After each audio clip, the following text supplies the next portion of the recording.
De segundo B, porque en segundo A ya he terminado el texto. Voy a haceros un breve vídeo sobre las últimas paginitas de la introducción de la crítica de la razón pura. Es un fragmento de texto, ¿vale? El que nos queda, que sinceramente tiene poco subrayado, ¿vale? Salvo algunas cosas que sí que habría que explicar. Entonces voy a pasar bastante rápido algunas cuestiones y aprovecho para decir que os he subido esto de aquí, que es un súper breve resumen de, de los capítulos, o sea, de lo que va todo este texto y un pequeño esquema, ¿vale?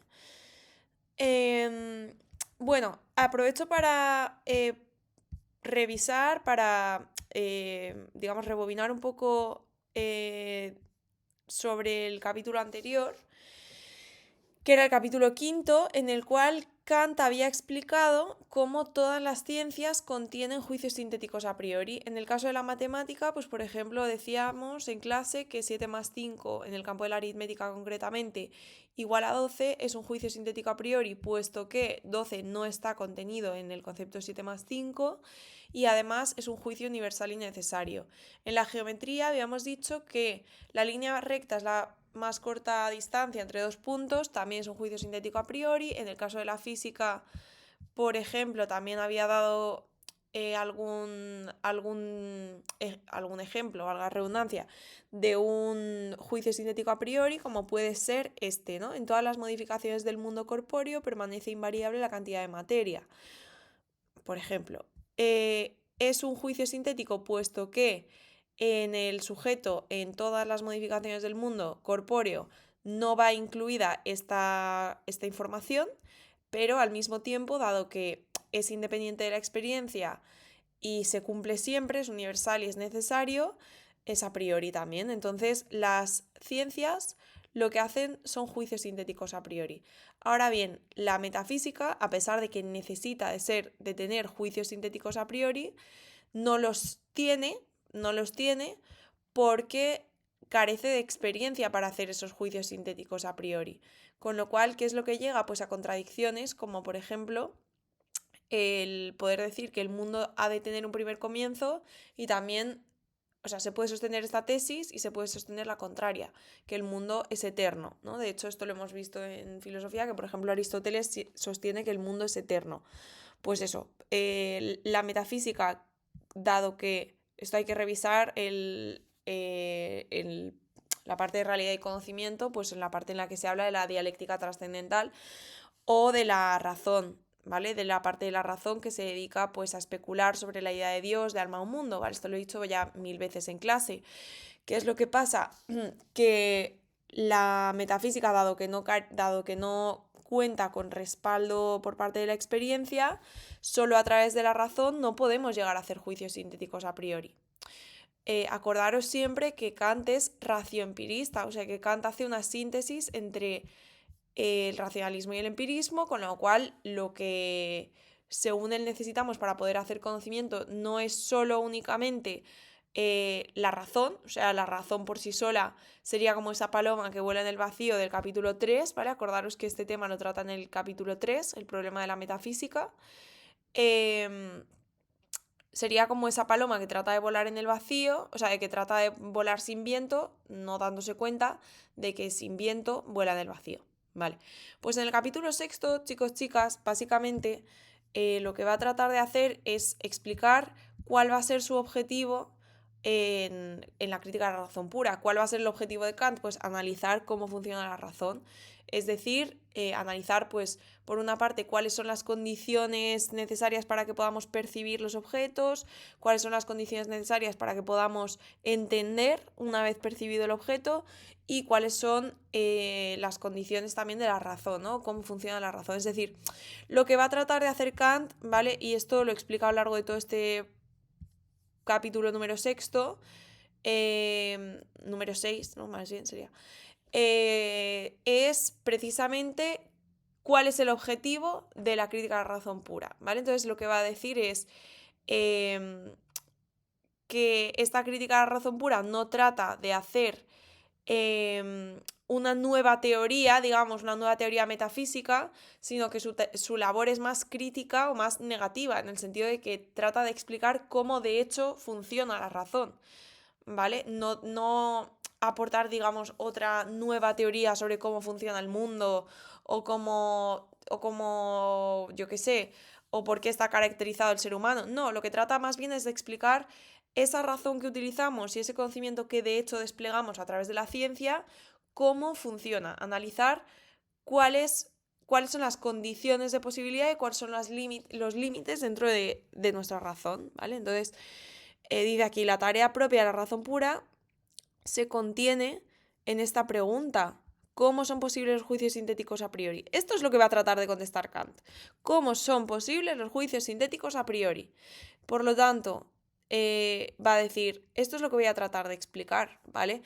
Y va a decir, claro, la metafísica nadie la había criticado hasta ahora, o sea, nadie había explicado cuáles eran los límites de la razón y por lo tanto la metafísica había seguido teniendo las mismas contradicciones desde Tales de Mileto, o sea, la tradición de la metafísica no había sufrido esta crítica radical, ¿no?, que está ahora mismo haciendo Kant en la crítica de la razón pura. Esto es lo que está diciendo, ¿no? Pero dice, bueno, es verdad que Hume la hizo, o sea, Hume dijo que la metafísica no es posible como ciencia, pero claro, ¿qué ocurre? Pues que Hume, que penetra este problema, no dice aquí, con esta crítica a la causalidad se arranca de cuajo no solo la metafísica, sino también la ciencia, que es justo lo que tratamos de explicar. No sé si se me entiende. Hume critica la metafísica, ¿vale? Es verdad, dice, acepto que Hume había hecho esta crítica que estoy intentando hacer yo en la crítica a la razón pura, que repito, el objetivo de la crítica a la razón pura es establecer cuáles son las condiciones de conocimiento y los límites del conocimiento, pero con el peaje de que al criticar esta metafísica también imposibilita la ciencia, porque dice que la ciencia realmente no es un conocimiento ni universal ni necesario, lo cual para Kant es descabellado, ¿vale? Vale, pues esto es lo que está diciendo aquí, ¿vale? ¿Qué es lo que está subrayado? Dice, según Hume, claro, tampoco sería posible la matemática y tampoco sería posible ninguna proposición sintética a priori, ¿vale? Ojalá se me entienda esta parte, yo creo que no tienen más dificultad, ¿vale? Que esta crítica, o sea, la crítica es necesaria, la crítica de la razón pura es necesaria, aspira a explicar cómo funciona la razón, esta crítica no la ha hecho más que él, o sea, esto es lo que está tratando de exponer, ¿no? Dice, esta crítica era necesaria puesto que nadie más la había hecho y el único que la había hecho, que es Hume, pues no hace una crítica satisfactoria porque arranca también la ciencia con la crítica a la metafísica.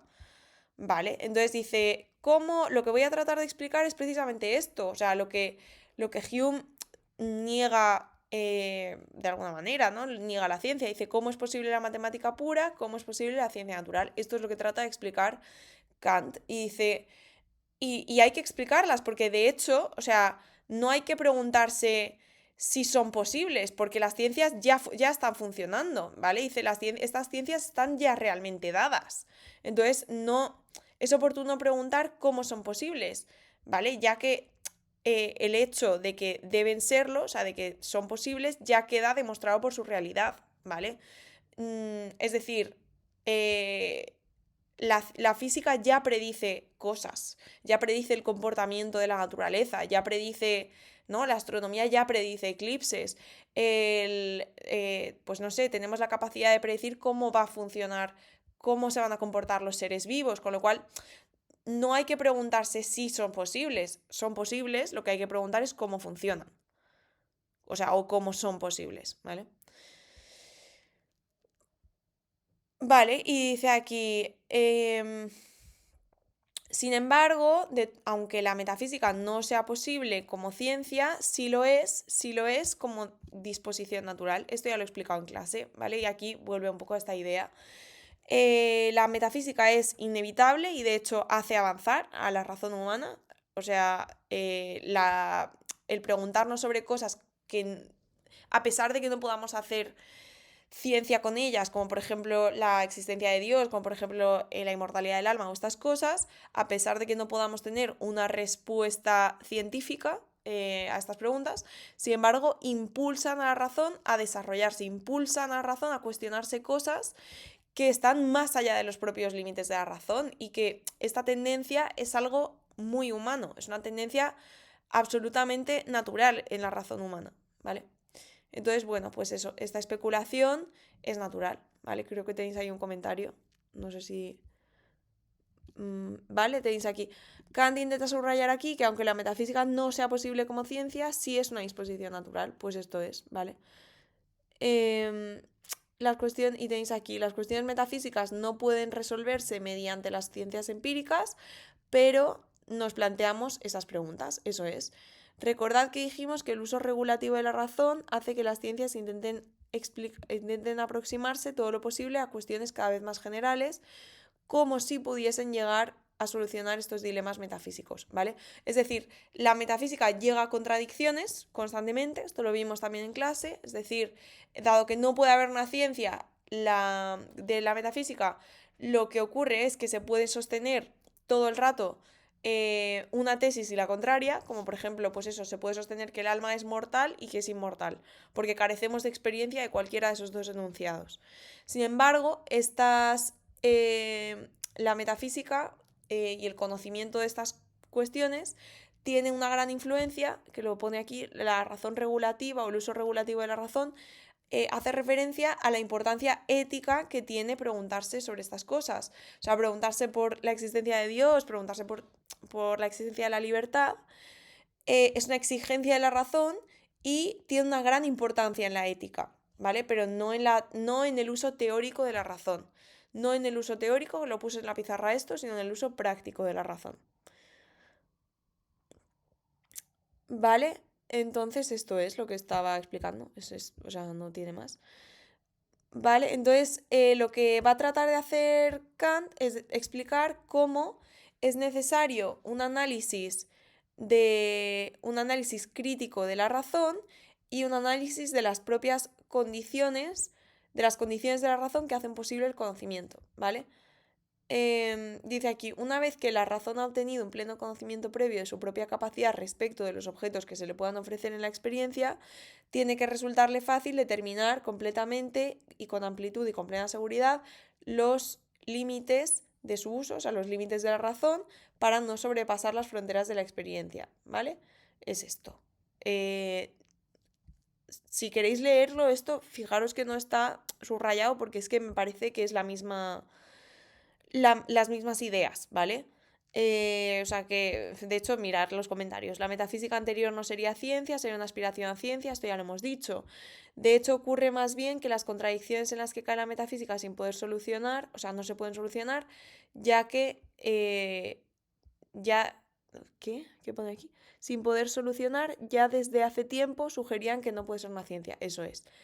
Y termina diciendo que es necesaria la metafísica, pero debemos entender que como aspiración, no como ciencia verdadera, tal cual lo que se ha dicho antes, ¿vale? Ya está. Entonces, en el capítulo séptimo, que ya es el último, yo creo, ¿es el último? ¿O no es el último? Sí, es el último. Lo que va a tratar es de hacer... pues de analizar un poco lo mismo, ¿vale? O sea, la idea de que la crítica a la razón pura se tiene que ocupar de estas condiciones del conocimiento, o sea, estas condiciones trascendentales, que no me salía la palabra, para que se dé el conocimiento, y cómo también tiene que seguir un determinado orden. Es decir, si os fijáis, hemos dado primero, dentro de la crítica a la razón pura, la estética trascendental, es decir, cómo percibimos, cómo se nos da la percepción, ¿vale? La percepción se nos da, cómo entendemos a partir de esa percepción y luego cómo la razón une los juicios que surgen del entendimiento, ¿vale? Entonces dice, ¿qué es lo que voy a tratar de hacer yo? Dice, no quiero ampliar nuestra razón, sino que solo quiero clarificar cómo de hecho funciona, ¿vale? Y esto es lo que llamo trascendental. Llamo trascendental a todo conocimiento que se ocupa no de los objetos, o sea, yo no voy a explicar ni cómo es un pez, ni cómo funciona la libertad, ni cómo funciona Dios, no, lo que voy a explicar es, cuando pienso sobre estas cosas, ¿qué es lo que ocurre en mi razón? ¿Cuáles son las condiciones para que yo piense sobre las cosas que pienso? O sea, yo no voy a añadir un nuevo conocimiento, sino que voy a explicar cuáles son las condiciones que es racionales que han de darse para que yo pueda formular un determinado conocimiento, ¿vale? Y a esto es lo que voy a llamar filosofía trascendental o crítica trascendental, ¿vale? Creo que es tal cual lo que va a poner en los... O sea, os insto a que leáis los comentarios porque son muy clarificadores, la verdad. Y, a ver, dice aquí, un aspecto importante de esa crítica es que no se trata tanto de ampliar nuestro conocimiento, sino de hacer una labor crítica, efectivamente, sino de clarificar y preservar la de errores, eso es, o sea, de saber cuáles son los límites y las condiciones de posibilidad del conocimiento, ¿vale? Lo he repetido 100.000 veces, pero es que lo está repitiendo también aquí.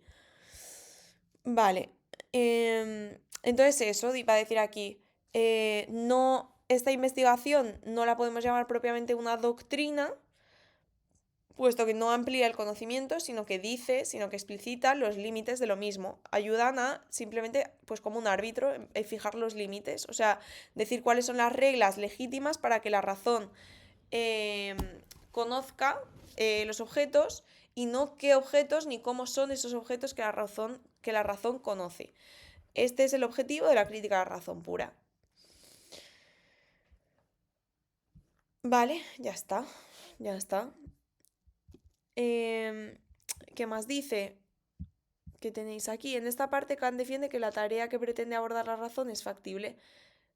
Eso es, simplemente, o sea, es la misma idea, ¿vale? No se trata de buscar nada fuera del entendimiento, sino analizar cómo de hecho funciona el entendimiento, ¿vale? Repito, se trata al final, todo converge en la misma idea. Lo que trata de hacer Kant es una síntesis entre racionalismo y empirismo. Síntesis porque lo que dice Kant es que ni el racionalismo ni el empirismo habían sido capaces de explicar cómo funciona la ciencia. La ciencia es nuestro mejor conocimiento, entonces hay que explicar cómo funciona la ciencia. La ciencia expresa sus conocimientos en juicios sintéticos a priori, entonces hay que explicar cómo son posibles. ¿Cómo son posibles? Lo voy a explicar en la crítica a la razón pura. Por lo tanto, la crítica a la razón pura no trata de hacer una nueva teoría, sino de explicar la posibilidad del conocimiento. Es que ya está, es la misma idea, ¿vale? Y este final de texto es un poco rollo, o sea, es un rollo porque no introduce ninguna idea nueva, es esto que os estoy diciendo yo, ¿vale? Tal cual, ¿vale? Si os fijáis en los comentarios es que va a ser eso. La crítica solo extiende su análisis hasta donde lo exige el examen completo del el examen completo del conocimiento sintético a priori, ¿vale? Por ello constituye la filosofía trascendental una filosofía de la razón pura y meramente especulativa. Y aquí dice pues cuáles son los pilares de esta crítica a la razón pura, que son primero la sensibilidad o el estudio de la sensibilidad, luego el entendimiento y luego la razón, ¿vale? Y ya está, chicos, chicas. De verdad que esta última parte del texto es que es muy larga, pero es que las ideas ya están explicadas y son un poquito redundantes, ¿vale? Yo creo que, o sea, que puede caer perfectamente, ¿vale? Que yo no digo que no, pero que a nivel complejidad y a nivel ideas nuevas ya no hay, yo creo, ideas nuevas en la parte sexta y séptima. O sea, en el capítulo 6 y 7. Bueno, chicos, pues de segundo B, espero que ya está, que con esto y un bizcocho hayamos terminado con Kant de forma clara. Si tenéis alguna duda, por supuesto, decírmelo. Y nada, pues seguimos con Marx.